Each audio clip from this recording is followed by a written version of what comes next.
যদি একটু এভাবে বলি যে আমার কাছে মনে হয় পারপাসটা মিশেছে এইজন্য কারণ যেটা আমার প্যাশন আসলে আমি মাঝে, মাঝে আমার ওই সাবঅর্ডিনেট যারা আছে মানে আমার কলিগ আমরা একসাথে টিমে কাজ করি। আমি বলি দেখো আ ব্র্যান্ডকে যদি তুমি ভালোবাসতে না পারো বা তোমার যদি এটার প্যাশন না থাকে তুমি কিন্তু এটাতে মজা পাবা না।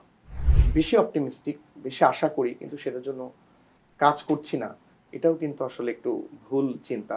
আসলে আমাকে যদি আমি সিইও হইতে চাই তাহলে কিন্তু আমাকে আসলে ওই যে বাচ্চার মতো করে বললাম ১ম থেকে নিজেকে বিল্ড করতে হবে।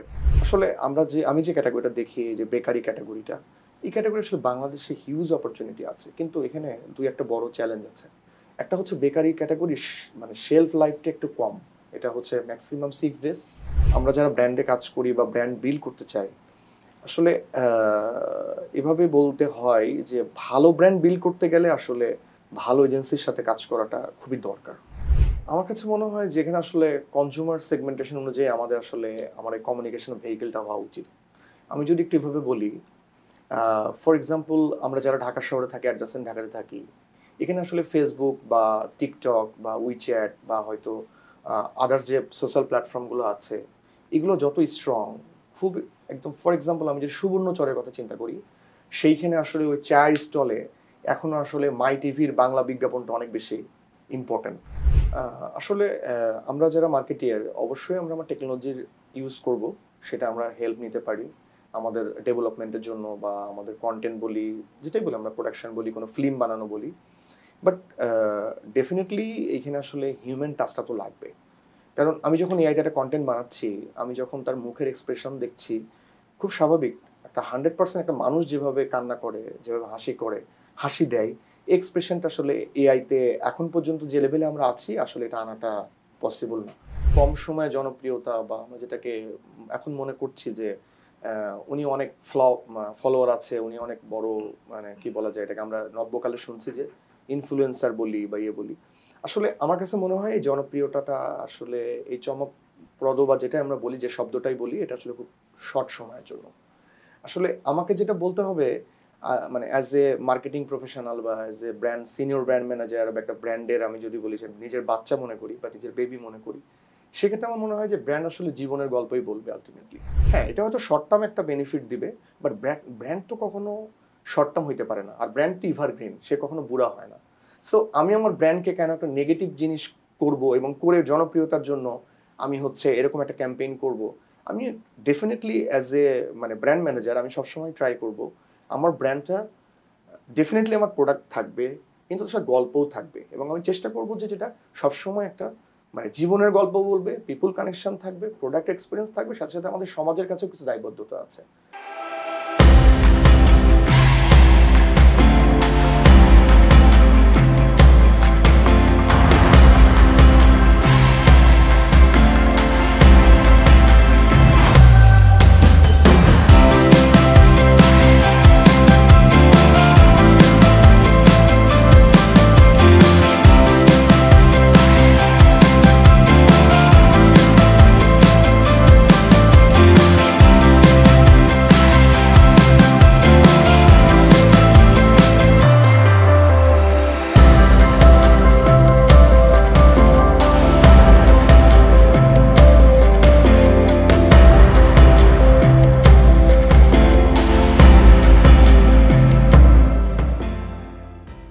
আজকের ইস্যুতে এমন একজন মানুষের কথা শুনতে চলেছি যিনি দিনের বেলা কেক ব্রেডের বাজার নিয়ে মনোসংযোগ করেন আর সন্ধ্যার পর নাটকের মঞ্চে প্রাণ ফিরে পান।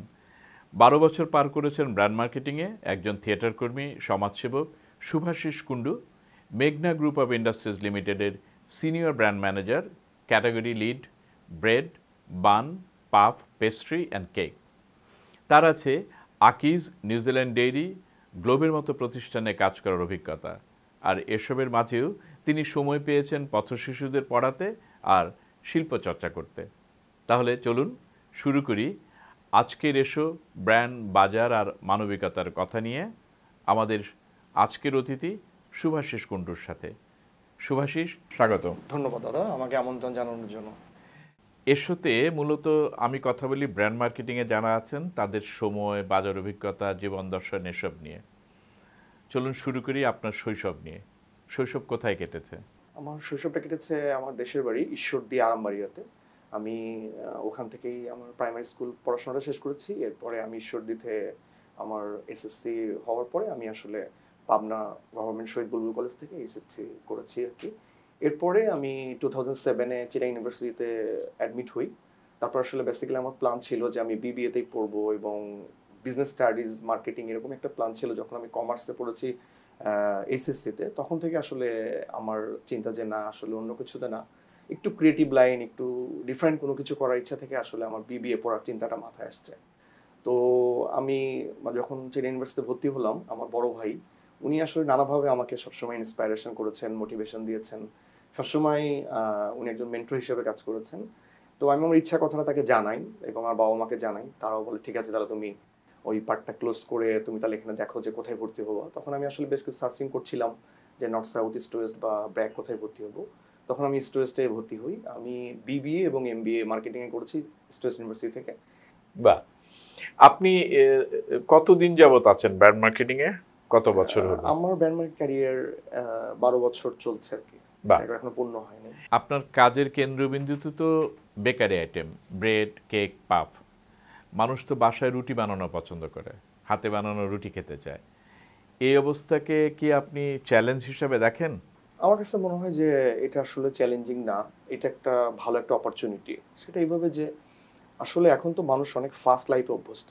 মানে যেটা হয়, যারা আসলে নিউক্লিয়ার ফ্যামিলি, আমি যদি ঢাকা শহর বা বড় শহরগুলোর কথা বলি, এখানে যারা আসলে হাজব্যান্ড ওয়াইফ বা হয়তো নিউক্লিয়ার ফ্যামিলি বাচ্চা নিয়ে থাকেন, তাদের জন্য আসলে হাতে বানানো রুটি সবসময় একটু ডিফিকাল্ট হয়ে যায়।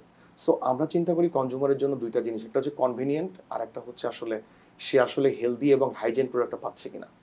তো সেই জায়গায় চিন্তা করতে গেলে আমরা যে ব্রেড, বান, পাপ পেস্ট্রি বা কেকের আমরা বাজারে যে প্রোডাক্টগুলো দিচ্ছি, আসলে এখানে যেটা হচ্ছে যে এটা তাকে যেটা একদিকে কনভিনিয়েন্টের সুবিধা দিচ্ছে, আর একটা যেটা হচ্ছে আমরা তাকে একটা 100% হেলথ হাইজেন প্রোডাক্ট আমরা তাকে দিচ্ছি। আমি যে কোম্পানিতে কাজ করছি, আমি যদি মেঘনা গ্রুপের কথা বলি, আমাদের এখানে র ম্যাটেরিয়ালগুলো একদম আমাদের নিজস্ব, এবং আমাদের যে ব্যাকওয়ার্ড ইন্টিগ্রেশনগুলো, এগুলো 100% আমরা আমাদের নিজস্ব সোর্স থেকে আনি। সেটা আমাদের ফ্লাওয়ার বলি, অয়েল বলি, বা আমরা যদি সুগার বলি, সল্ট বলি, এছাড়াও আমাদের আদার্স আরও ধরনের র মেটেরিয়ালস আছে যেগুলো আসলে আমরা নিজেরা ইম্পোর্ট করি এবং নিজেরা এখানে এসে প্রডিউস করি। সো আমি বলবো এখানে আমরা 100% একটা অথেন্টিক এবং হাইজেন প্রোডাক্ট কনজিউমারের জন্য দিচ্ছি, যেটা তার রিয়েলি হেলথের জন্য এবং তার গুডনেসের জন্য বেটার। সো ওই জায়গা থেকে বলতে গেলে এটা একটা বড় দিক। আর একটা ইস্যু হচ্ছে যে আমরা আসলে কনভিনিয়েন্ট প্রোভাইড করছি। ফর এক্সাম্পল, আমি যখন রেডি ব্রেড দিচ্ছি, তাহলে একজন হাউস হোল্ডের যিনি হয়তো অফিসে যাবেন সকালে, সে কী করছে, একটা ব্রেড দিয়ে খুব সহসাই সে একটা স্যান্ডউইচ বা একটা টোস্ট বানায় ফেলতে পারছে, যেটা আসলে এই ফাস্ট লাইফে বা আমরা যারা এখন বিজি লাইফে আছি তাদের জন্য খুব ডিফিকাল্ট, যে সকালে উঠে রুটি বানানো, সেটাকে মেক করা, তৈরি করা, প্রসেস করা, আসলে টাইমিংয়ের ব্যাপার। সো আমার কাছে মনে হয় আমরা একটা কনভিনিয়েন্ট ডেলিভার করছি, তার সাথে সাথে হেলথ হাইজেনটাও আমরা তাকে প্রোভাইড করছি। কখনো কি এমন হয়েছে আপনি এমন একটি প্রোডাক্ট লঞ্চ করেছেন যা আপনার মা কিনে এনে বলেছেন, আরে এটা তো বাসার মতোই? সেই মুহূর্তটা কেমন? আসলে আমি মানে অনেকগুলো কোম্পানিতে কাজ করেছি। আমি যখন নিউজিল্যান্ডে ছিলাম, তখন আমার মা মানে একদিন বলছে উনি ডিপ্লোমা মিল্ক পাউডার দিয়ে দুধ চা খাচ্ছে। তো মা এমনিতে আগে খুব দুধ চা খেতে পছন্দ করতো। আমার মা হচ্ছেন টিচার। তো উনি স্কুল থেকে আসার পরে এই সন্ধ্যার সময় সে দুধ চা খেয়ে আমাকে বলছে যে চাটা খুবই ভালো, মানে এই চায়ের কালার দেখো, আমাকেও বানাই দিচ্ছে, এবং তুমি দেখো থিকনেসটা কত সুন্দর। তখন আমি বলতেছি, মা এটা এই ব্র্যান্ডটা তো আমি দেখি। তখন নিজের কাছে একটু কনফিডেন্স এবং হিরো একটা ভাব কাজ করলো, যে আমার মা যে ব্র্যান্ডের কথা বলছে, যে এই মিল্ক পাউডার দিয়ে চাটা এত সুন্দর, এত থিক, নিজের কাছে একটা ভালো লাগা কাজ করে যে আমার ব্র্যান্ড নিয়ে আমার মা এই কথা বলছে। So I feel proud. এখন তো প্যাকেজড কেকের নানান ব্র্যান্ড, এত ব্র্যান্ডের ভিড়ে আপনি কিভাবে নিজেকে ডিফারেন্সিয়েট করেন যে এইটাই আপনার জন্য? জি, আসলে আমরা যেটা চিন্তা করি, যখন কোনো প্রোডাক্ট নামে আমাদের হাউস থেকে, মেঘনা গ্রুপ থেকে বা ফ্রেশ ব্র্যান্ড থেকে, তখন আমরা সবসময় যেটা চিন্তা করি যে আমরা একটা কোয়ালিটি প্রোডাক্ট দিব। আসলে যেটা হয় যে প্রোডাক্টের কোয়ালিটি যদি বেটার হয় এবং আমার প্যাকেজিং এবং আমি যে ডিজাইন বা যে অফারিংটা কনজিউমারের জন্য দিচ্ছি, সেটা যদি বেসিক্যালি তার ডেলিভারি বা সে যা চায়, আসলে তার যে সার্ভিসটা দরকার, আসলে এখানে এভাবে যদি একটু বলতে হয় যে মানুষ আসলে আলটিমেটলি কিন্তু প্রোডাক্ট কিনে না, ও কিন্তু আসলে বেসিক্যালি একটা মেমোরি সার্ভিস, এগুলো আসলে বেসিক্যালি ও এক্সপেক্ট করে। সো আমরা যেটা চেষ্টা করি, যখন প্রোডাক্ট আমি দিয়ে প্রোডাক্টগুলো আমরা বাজারে দিয়েছি, সবসময় চিন্তা করেছি যে একটু ডিফারেন্ট প্যাকেজিংয়ে এবং একটা বেস্ট কোয়ালিটির প্রোডাক্ট দেওয়ার জন্য। এখানে আমাদের সুবিধাটা হচ্ছে যে মেঘনা গ্রুপের যে আমরা যে র ম্যাটেরিয়াল ব্যবহার করছি বা যে ব্যাকওয়ার্ড ইন্টিগ্রেশনে আছি, এগুলো 100% আমাদের নিজেদের। সো এখানে ম্যালফাংশন হওয়ার কোনো সুযোগ নেই। সো এখানে দেখা যাচ্ছে কনজিউমার যদি একবার আমার প্রোডাক্টটা খায়, সে যদি একবার প্রোডাক্ট এক্সপিরিয়েন্স করে, সো সেক্ষেত্রে সে আবার আমাদের প্রোডাক্টটা খাবে। সো এই ক্ষেত্রে আমরা যেটা প্রমিস করি যে আমরা বেস্ট কোয়ালিটির প্রোডাক্ট দিব, এবং ওই রকম একটা চিন্তা করি যে যেখানে আসলে ট্রেন্ডি প্যাকেজিংটা এবং আমাদের ওই মানে আমরা যেভাবে গল্পগুলো বলি সেটাও আসলে একটা ভালোবাসা বা একটা কেয়ারিংয়ের গল্প বলতে চাই।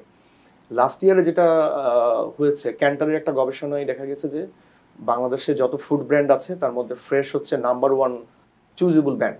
সো কনজিউমারের কাছে আসলে ফ্রেশের প্রেফারেন্স অনেক বেশি, এবং কনজিউমার আসলে ফ্রেশ পছন্দ করে বিকজ অফ তার কোয়ালিটি এবং আমাদের ডেলিভারি এবং সার্ভিসের জন্য। আসলে এই জায়গাগুলোতেই আমরা অন্যদের থেকে ডিফারেন্ট। আপনার মতে কনজিউমারের চোখে ব্র্যান্ড ভ্যালু কেবল বিজ্ঞাপনে তৈরি হয়, নাকি তারা আসলে খোঁজে এক্সপিরিয়েন্সের গল্প? না, আমার কাছে মনে হয় যে বিজ্ঞাপন সে তার মাথায় থাকে, কিন্তু এক্সপিরিয়েন্সটা আসলে সে সবসময় যখন সে এটা ইউজ করে, ব্যবহার করে, তখন সে এটা আসলে প্রত্যক্ষ করে। আমি যদি এভাবে একটু বলি যে যখন আসলে আমরা ফর এক্সাম্পল যদি এভাবে চিন্তা করি, আমরা যদি আহ, কোনো ড্রিঙ্কসের কথা চিন্তা করি, বাংলাদেশে যেটাকে এনার্জি ড্রিঙ্কস বলে, এটা আমার পার্সোনাল এক্সপিরিয়েন্স থেকে শেয়ার করি। আমি ভেরি বিগিনিং আমার ক্যারিয়ারে আমি গ্লোব সফট ড্রিঙ্কসে জয়েন করেছিলাম এক্সিকিউটিভ হিসেবে, ব্র্যান্ড এক্সিকিউটিভ। তো ওইখানে আমি রয়্যাল টাইগার, ইউরো অরেঞ্জ এই ব্র্যান্ডগুলো দেখতাম।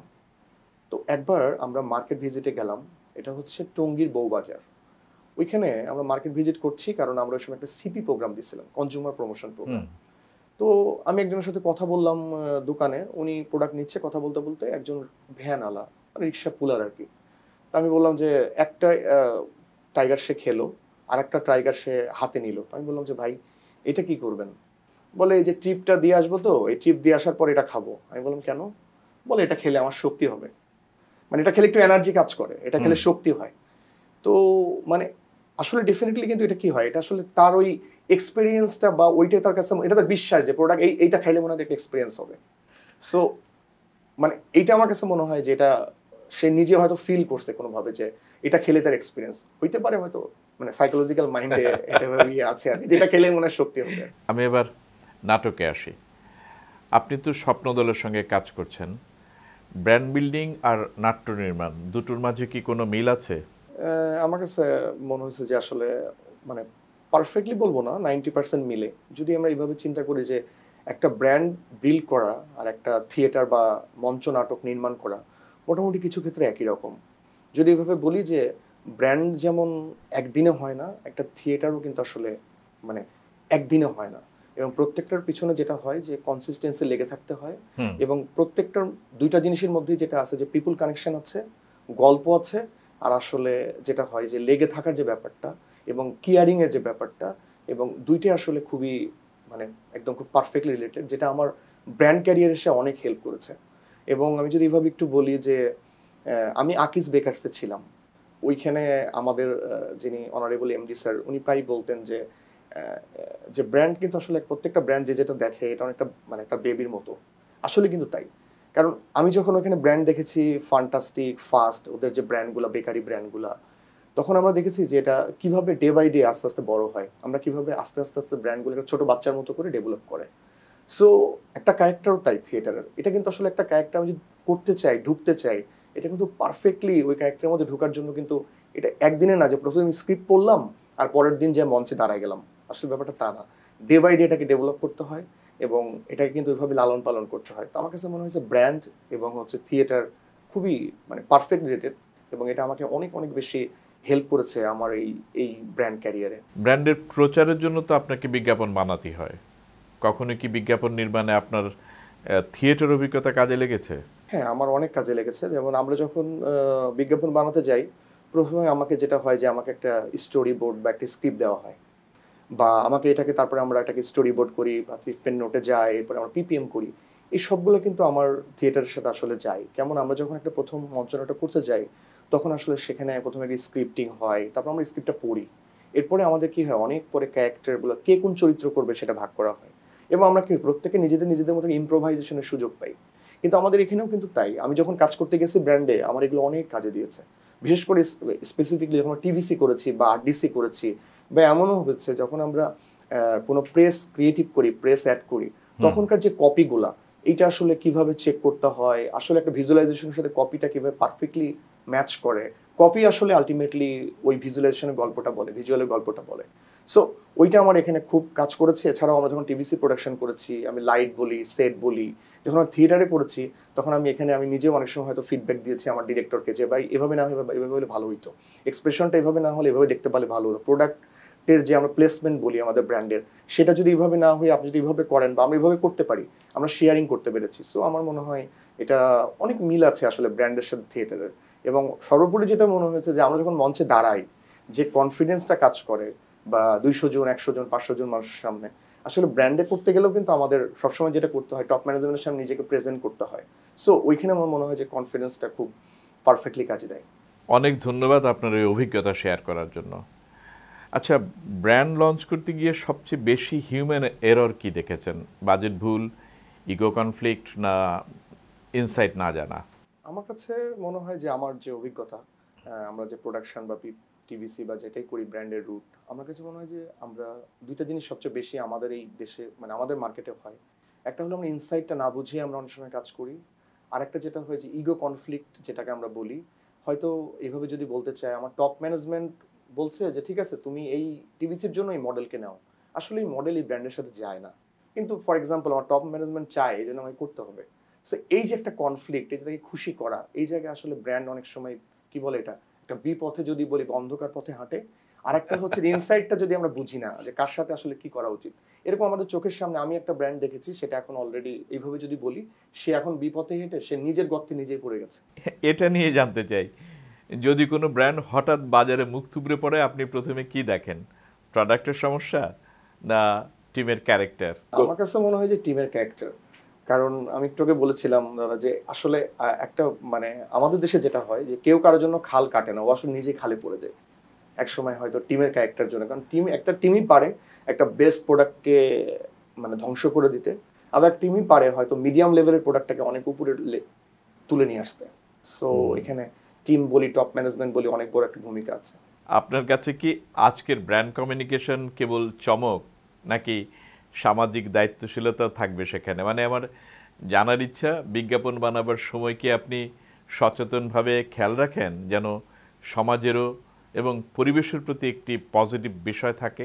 আসলে দাদা যেটা বলেছেন, আমার কাছে মনে হয় যে আমরা যেটাকে বলি যে মানে খুব কম সময়ে জনপ্রিয়তা, বা আমরা যেটাকে এখন মনে করছি যে উনি অনেক ফলোয়ার আছে, উনি অনেক বড়, মানে কি বলা যায় এটাকে, আমরা নব্যকালে শুনছি যে ইনফ্লুয়েন্সার বলি বা ইয়ে বলি। আসলে আমার কাছে মনে হয় এই জনপ্রিয়তাটা আসলে এই চমকপ্রদ বা যেটা আমরা বলি, যে শব্দটাই বলি, এটা আসলে খুব শর্ট সময়ের জন্য।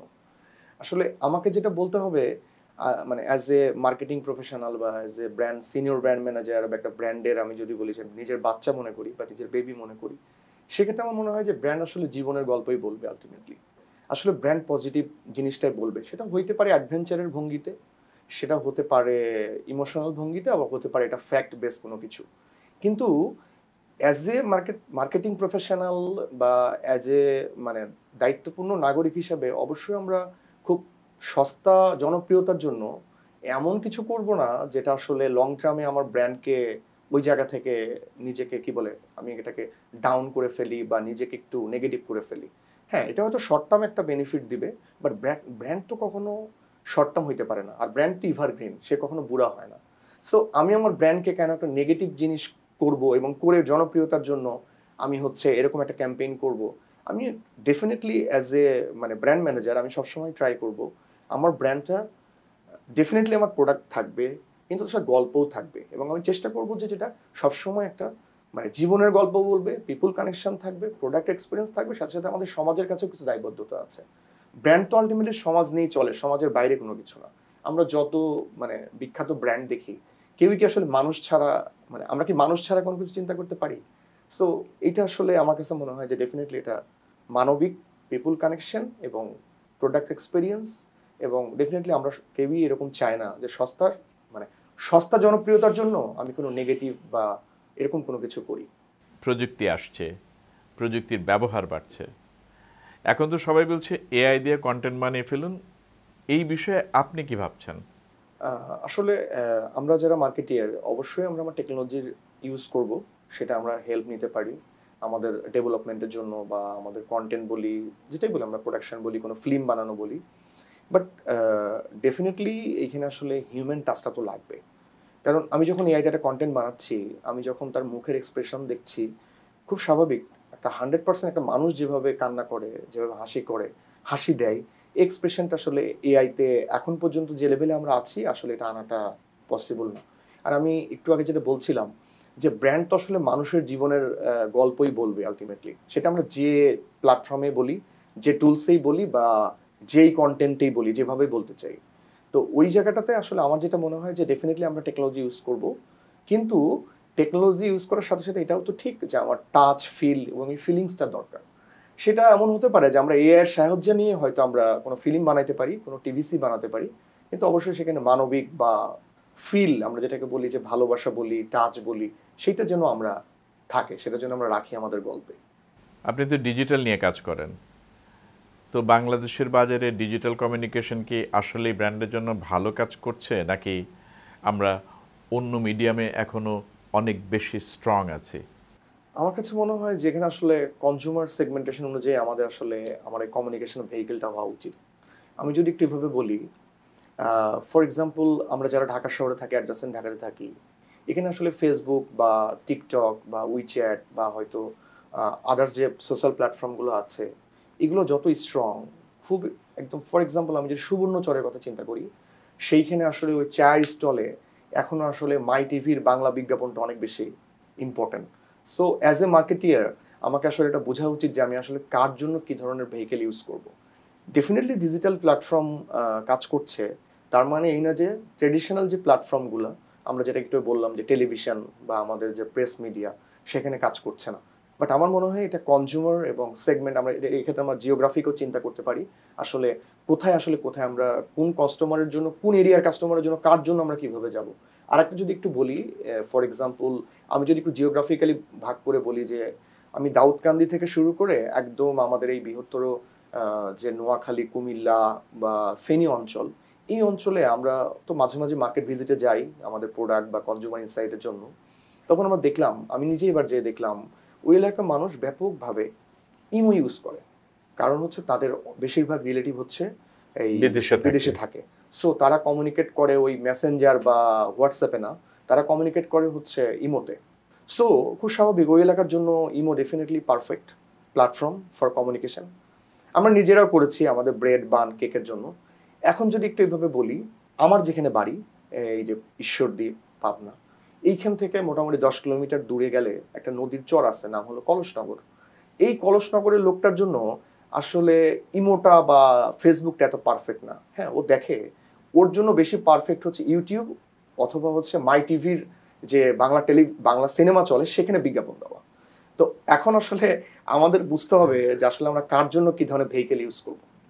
আপনি তো একটি ইনহাউস এজেন্সিতে কাজ করেছেন, আপনার মতে ইনহাউস এজেন্সি কি ভালো কাজ করতে পারে, স্বাধীনভাবে কাজ করতে পারে, নাকি চাকরি বাঁচানোর ভয় থাকে সবসময়?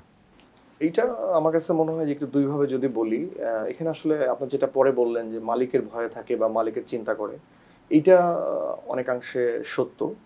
বাট আমার কাছে যেটা মনে হয়েছে যে একেবারে পার্সোনাল ওপিনিয়ন, আমরা যারা ব্র্যান্ডে কাজ করি বা ব্র্যান্ড বিল্ড করতে চাই, আসলে এভাবে বলতে হয় যে ভালো ব্র্যান্ড বিল্ড করতে গেলে আসলে ভালো এজেন্সির সাথে কাজ করাটা খুবই দরকার। বাহ, এটা খুবই ইম্পর্টেন্ট, বিকজ ভালো এজেন্সি ছাড়া আসলে সে ব্র্যান্ড শিখতে পারবে না। এটা আমার ব্র্যান্ডের একজন বস ছিলেন, শফিকুল ইসলাম তুষার স্যার, উনি এখন আকিস বেকার্সের সিএম হিসেবে আছেন। তো উনি এই কথাটা প্রায় বলতেন, মানে একদম আমি যখন স্টার্ট করেছি ক্যারিয়ার, তো আমি দেখলাম যে কথাটা সত্য। ভালো এজেন্সির সাথে কাজ না করলে কখনো ব্র্যান্ড বোঝা যায় না, ব্র্যান্ড শেখা যায় না। কারণ ওইখান থেকে তো আইডিয়াটা আসবে। আমরা যারা মার্কেটিয়ার, আমরা যারা প্রোডাক্ট ব্র্যান্ড দেখি, তাদের আসলে শুধু ব্র্যান্ড নিয়ে কিন্তু আমরা ভাবি না, আমাদেরকে সেলস নিয়ে ভাবতে হয়, অপারেশন নিয়ে ভাবতে হয়, ডিস্ট্রিবিউশন নিয়ে ভাবতে হয়, আমাদেরকে ম্যানুফ্যাকচারিং নিয়ে ভাবতে হয়, র ম্যাটেরিয়ালস নিয়ে ভাবতে হয়, ফাইন্যান্স অ্যাকাউন্টস নিয়ে ভাবতে হয়, সাপ্লাই চেইন নিয়ে ভাবতে হয়। সো লটস অফ থিংস আমরা আসলে আমাদের মাথার মধ্যে থাকে। খুব স্বাভাবিক। আমি যদি ডিপ্লোমার কথা বলি যে স্বাদের কাছে হারবে সবাই, এই ক্রিয়েটিভ ইন্টারপ্রিটেশনটা আসলে আমার সারাদিন বসে বের করাটা খুব টাফ। ঠিক মানে মানে এরকমভাবে আমার আমার আমরা রিসেন্ট যে কাজ করেছি ফান্টাস্টিক কেক, যে ফানে সবাইকে টানে, এই যে লাইনগুলো আমরা শুনি বলি, এই যে যুগ যুগ ধরে আমরা শুনে আসছি, আমার কাছে মনে হয় যে ডেফিনেটলি একটা গুড ব্র্যান্ড, মানে একটা ভালো ব্র্যান্ড বিল্ডের জন্য ভালো agency essential. Bread, puff, pastry, মানে আপনি যে ক্যাটাগরি নিয়ে কাজ করছেন সেই ক্যাটাগরিতে তো যথেষ্ট কম্পিটিশন। তো শুভাশিস, এই বিজনেস বানাতে গিয়ে কি কি প্রতিকূল পরিস্থিতি সামলাতে হচ্ছে?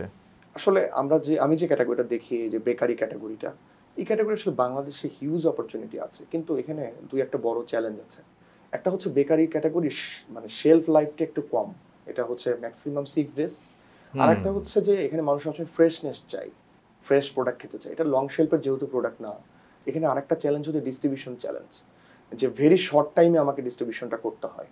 ফর এক্সাম্পল, আমরা যারা বেকারি ব্যবসা করি বা দেখি, তারা আমরা দেখি যে প্রত্যেক দিন এখানে প্রোডাক্টটা ডেলিভারি হয় ফ্যাক্টরি থেকে আমার ডিস্ট্রিবিউটর হাউসে, এবং ডিস্ট্রিবিউটর হাউসে প্রোডাক্ট ডেলিভারি হইতে হয় সকাল বা ভোর 6টা বা 5টার মধ্যে।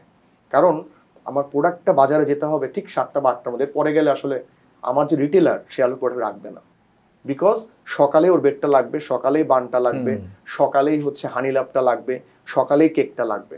সো ওর কাছে ফ্রেশনেসটা খুবই ইম্পর্টেন্ট। সো এই দুইটা একটা বড় চ্যালেঞ্জ, ফ্রেশনেস আর হচ্ছে ডিস্ট্রিবিউশনটা। এমন কোনো প্রোডাক্ট লঞ্চের ঘটনা কি আছে যেটা অনেক ভালো করেছে বাজারে, কিন্তু যে কমিউনিকেশন আপনি কনজিউমারের জন্য করেছিলেন সেই কারণে না, একদম ভিন্ন একটা কারণে, একেবারে অফবিট কোনো কারণে? এখানে একটু যদি বলি, একদম ঠিক কমিউনিকেশন বলবো না, আমরা একটা ব্র্যান্ড লঞ্চ করেছি নিউজিল্যান্ড ডেইরিতে, এটা বিস্কিট একটা ব্র্যান্ড, নাম হচ্ছে বেলামে। আমরা যখন প্রথম বেলামে নামটা আসলে আমরা সিলেক্ট করলাম যে বিস্কিটের জন্য বেলাম, এটা একটা স্প্যানিশ একটা নেম আসলে বেসিক্যালি। তো এইখানে যখন আমরা প্রথম বেলামে লঞ্চ করলাম, তখন আমার খুব স্বাভাবিক, আমার তো কিছু স্টেক হোল্ডার আছে, সেলসের লোক আমার স্টেক হোল্ডার, ফ্যাক্টরি আমার স্টেক হোল্ডার। তখন সেলসের মানুষজন বললো যে আসলে কেউ উচ্চারণই করতে পারে না, বেলামেকে বলে বেলাম, কেউ বলে কি বলমু, মানে আসলে তারা খুব বেশি ইউজ টু হতে পারছিল না। এটা একটু চ্যালেঞ্জ ছিল, কারণ আমি একটা ব্র্যান্ড লঞ্চ করলাম, ব্র্যান্ডের নামই আমার যারা টিম মেম্বার, আমার যারা সেলসের মানুষজন, তারাই উচ্চারণ বা প্রনাউন্সিয়েশন করতে পারছে না। পরে আমরা এটার জন্য মানে একটু আমাদের টপ ম্যানেজমেন্ট থেকেও বললো যে তোমরা এত কঠিন নাম দিলা, এটা তো মানুষজন মুখ দিয়ে বের করতে পারে না। তো কি অদ্ভুত ব্যাপার, আমরা আসলে তারপর আমরা খুব স্ট্রিক্ট ছিলাম যে না, আমরা এরকমই একটা চাই, বিকজ আমাদের প্রোডাক্টের অফারিংটা ছিল আসলে একটু, আমি যদি বলি এসএসসিতে এ বা এ মাইনাস বা প্লাস ক্যাটাগরির কনজিউমারের জন্য। সো ওই চিন্তা করে ট্রেন্ডি নাম চিন্তা করেছি, আসলে খুব বেশি মানে একেবারেই আমাদের সাথে মিলে যায় এরকম কিছু না। তো ওই জায়গা থেকে আমরা খুব স্ট্রিক্ট থাকলাম যে না, আমরা মানে বেলামে একটা আমব্রেলা ব্র্যান্ডের আন্ডারে বিস্কিটটা আমরা লঞ্চ করব। কি অদ্ভুত ব্যাপার, 7-8 মাস পরেই, মানে আমরা এটার পুরে যখন আমরা লঞ্চ করেছি, এরপরে আমরা যেটা করেছি, আমরা নাটকে যেমন করতাম থিয়েটারে, যে আমরা মানুষ নিয়ে যেয়ে কি করতাম, রিহার্সাল করতাম, মক আপ করতাম। তো আমরা এটার জন্য যেটা করলাম যে আমাদের প্রথম 3-4 মাস প্রত্যেকটা রিজনাল সেলস মিটিংয়ে আমরা এই বেলামে নামটা দিয়ে আমরা এটাকে বলি যে সেলসের জন্য কল করা, সেলস কল বলে, মানে সেলসের ভাষায়। তো আমরা এই সেলস কল করলাম এবং সবাইকে মক আপ করালাম, একটা দোকান সেট আপ করলাম, দামি দোকান মিটিংয়ে, এখানে কিছু প্রোডাক্ট সাজানো আছে, সামনে কিছু প্রোডাক্ট আছে। এখন আমরা কেউ দোকানদার, কেউ হলো মানে কেউ রিটেলার, আর কেউ হচ্ছে এসআর, আর কেউ আছে পাশে কাস্টমার দাঁড়ায় আছে। তা আমরা এটা বললাম, আচ্ছা তুমি বলো, সেলস কল করো যে আমি নিউজিল্যান্ড ডেইরি থেকে আসছি, আমার নামেই প্রথমে সালাম দিলা, তারপরে বললাম যে বলো যে আমি বেলামের বিস্কিট নিয়ে আসছি, আমার কাছে এই বিস্কিট একটু স্যাম্পল ক্যালি করো, তোমার ব্যাগ দেওয়া হয়েছে, ওদের জন্য স্যাম্পল দেওয়া হয়েছে। পরে এরকম করার পরে আমরা যেটা পাইলাম, 3-4 মাস পরে বেশ কিছু মানে পজিটিভ দিক আমরা পেলাম। কিরকম, যে ওরা যেটা প্রোনাউন্সিয়েশন করতে পারতো না, প্রোডাক্টের নাম বলতে পারতো না, কিন্তু আমরা প্রায় 1 বছর পরে ভালো একটা ফিডব্যাক পেয়েছি, এই বিস্কিটের সেলটা প্রায় 200 টন হয়ে যায়। বাহ। সো এখানে আমরা হয়তো যেটা আমরা বলি যে আমরা এটিএল কমিউনিকেশন করি নাই, বাট যেটাকে আমরা বলি বিটিএল কমিউনিকেশন করা। আমরা প্রত্যেকের হাতে একটা ফ্লিপকার্ট ধরাই দিছি, যে বাংলায় লিখে যে বে লামে লয়াকার ময়াকার, যেন ও এটা মিস না করে। তো ওইখানেও কিন্তু আমি যদি একটু ঘুরে বলি, ওইখানে আমাদের থিয়েটারের আসলে বুদ্ধি কিছুটা হলো কাজে লাগছে আর কি, যে কিভাবে আসলে মক আপ করা যায়, কিভাবে আসলে ওকে ইম্প্রোভাইজ করা যায়, কিভাবে আসলে ক্যারেক্টারটা দেখানো যায়।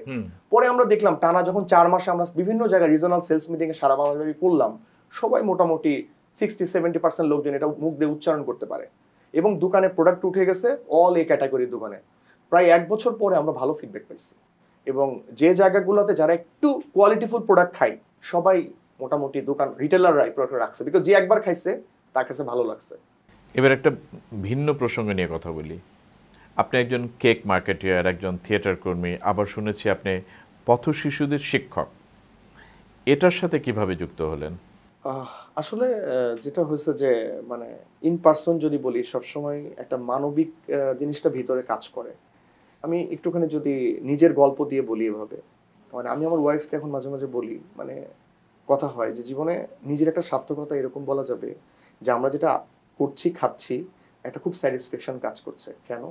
কারণ আমরা যেটা আমাদের দেশের ভাষায় বলি, আমরা কোনো 2 নম্বরই করছি না, কোনো করাপশন করছি না, কারো থেকে লোন করছি না, কেউ আমার থেকে পাবে না, আমিও কারো থেকে পাবো না। So we are happy. তো ওই জায়গা থেকে মনে হয়েছিল যে জীবনের মানে সার্থকতার ব্যাপারটা কিছু জিনিসের মধ্যে কাজ করে। যখন আমি 9-10-এ পড়ি তখন আমি বিশ্ব সাহিত্য কেন্দ্রের সাথে থেকে যুক্ত ছিলাম স্কুলে থাকতে। ওই সময়ে আমি একটা মানে বই পড়ছিলাম, এটা হচ্ছে যে স্বামী বিবেকানন্দের লেখা। উনি সনাতন ধর্মের একজন ফিলোসোফার বলা যেতে পারে, রিলিজিয়াস ফিলোসোফার। তার একটা কথা আমার খুব মনে ছিল, সেটা হচ্ছে যে মানে জীবে প্রেম করে যেই জন সেই জন সেবেছে ঈশ্বর। মানে আসলে মানুষ হিসাবে মানুষ যদি কাউকে ভালোবাসে, আসলে এটা দিয়ে ঈশ্বরকে ভালোবাসা হয়। তো এই সব কিছু আমাকে খুব ইন্সপায়ার করতো যে আসলে এই যে যারা রাস্তায় থাকে, বা আমি ভাবতাম এরকম, আমি তখন ইউনিভার্সিটিতে পড়ি, যে আমরা তো 5-6 বন্ধু মিলে একটা ফ্ল্যাটে থাকি, কিন্তু যারা হয়তো কথার কথা কারওয়ান বাজারে থাকে, বাজারের ভিতর রাতের বেলা ডালির উপর এভাবে শুয়ে থাকে, বা আমি যখন কাজ করতে গেছি তখন আমরা এগুলো দেখেছি আর কি। যখন কমলাপুরে যাই, যখন দেখি যে রাতের বেলা আসলে ওরা স্টেশনের মধ্যে কারো পা কাটা ও ড্যান্ডি খাচ্ছে পলিথিনের মধ্যে, তখন আসলে খুব কষ্ট লাগতো।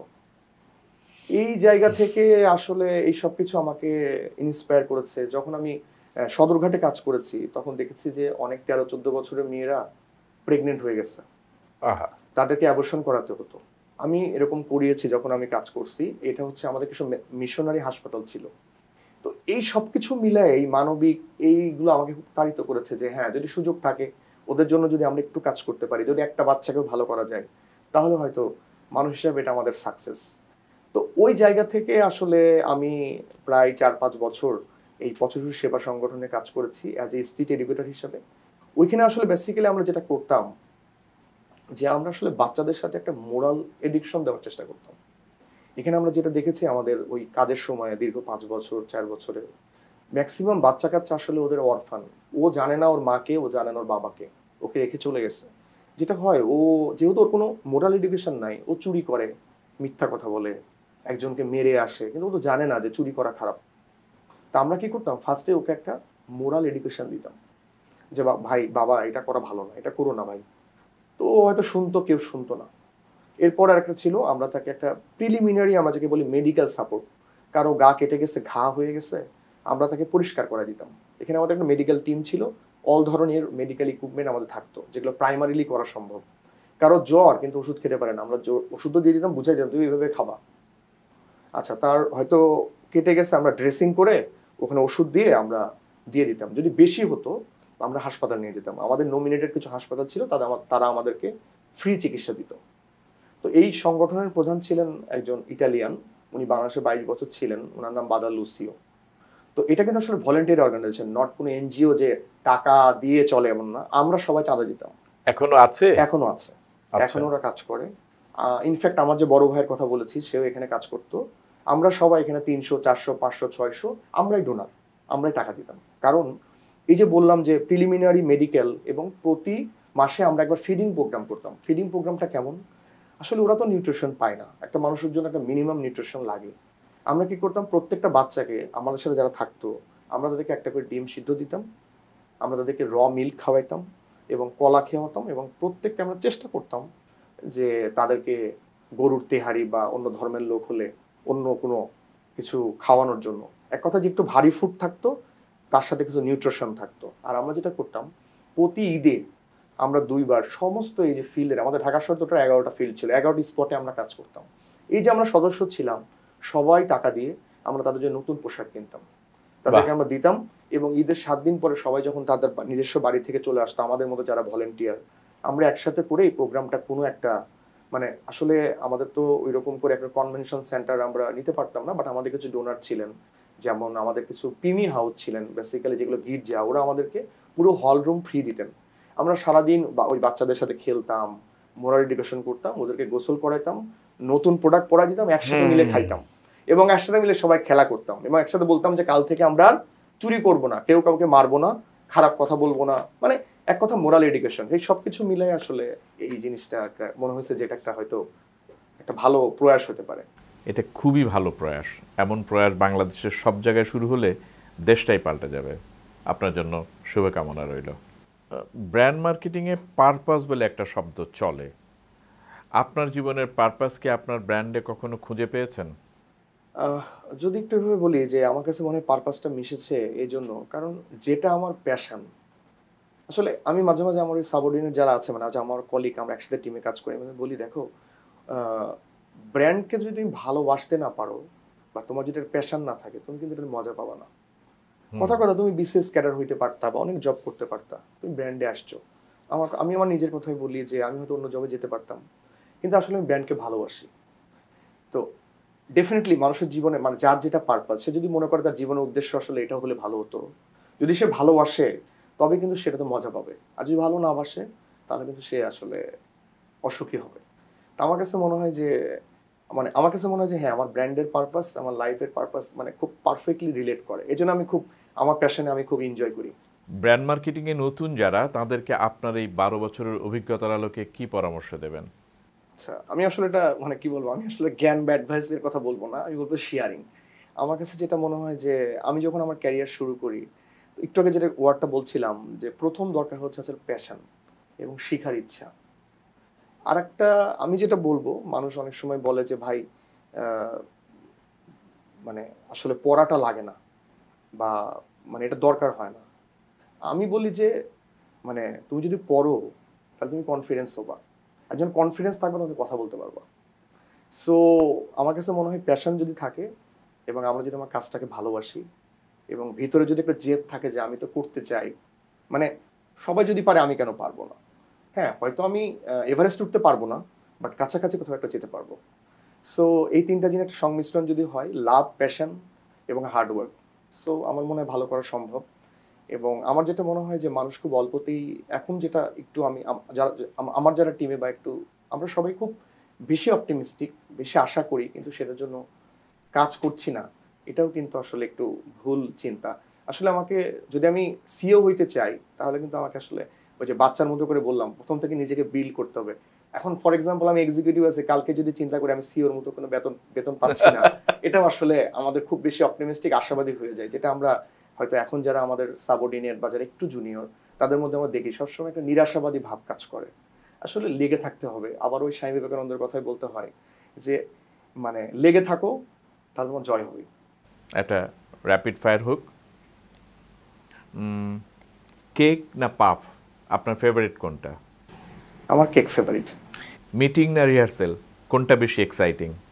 ডেফিনেটলি থিয়েটার রিহার্সেল বেশি মানে এক্সাইটিং, বিকজ আসলে ওখানে অনেক ইম্প্রোভাইজেশনের সুযোগ আছে। থিয়েটারের কোনো একটি চরিত্র যেটা আপনি করতে চান? আমার তো মনের ইচ্ছা যে নিমজ্জন নাটক আছে একটা ঢাকা থিয়েটারে, সেটা আগন্তুক একটা ক্যারেক্টার আছে, সিরাজ ভাই নামে একজন ভদ্রলোক করেন, ওইটা আমার খুব ইচ্ছা। এটা হয়তো এই জীবনে হবে কিনা জানি না। বাক্যটা শেষ করুন এক কথায়। ব্র্যান্ড মানে আমার কাছে? ব্র্যান্ড মানে গল্প, মেমোরি। অনেক অনেক অনেক ধন্যবাদ শুভাশিস। আজকের মতো আমাদের এখানেই শেষ করতে হচ্ছে। অনেক অনেক ভালো লাগলো। অনেক অনেক ধন্যবাদ আমাদের ধন্যবাদ এশোতে আসার জন্য। আপনাকে ধন্যবাদ দাদা। শ্রোতার হৃদয়ে জায়গা করে নেওয়ার জন্য অনেক কিছু দরকার হয়, তথ্য, মজা এবং অনুভব। আজকের কথায় মনে হয় আমরা সবটাই পেয়েছি। শুভাশিস কুণ্ডু শুধু একজন ব্র্যান্ড ম্যানেজার নন, তিনি একজন গল্পকারও। এশোতে এমন গল্প আরও আসবে। শুনতে থাকুন, প্রশ্ন করতে থাকুন, ভাবতে থাকুন আর দেখতে থাকুন এশো। ভালো থাকবেন। টাটা।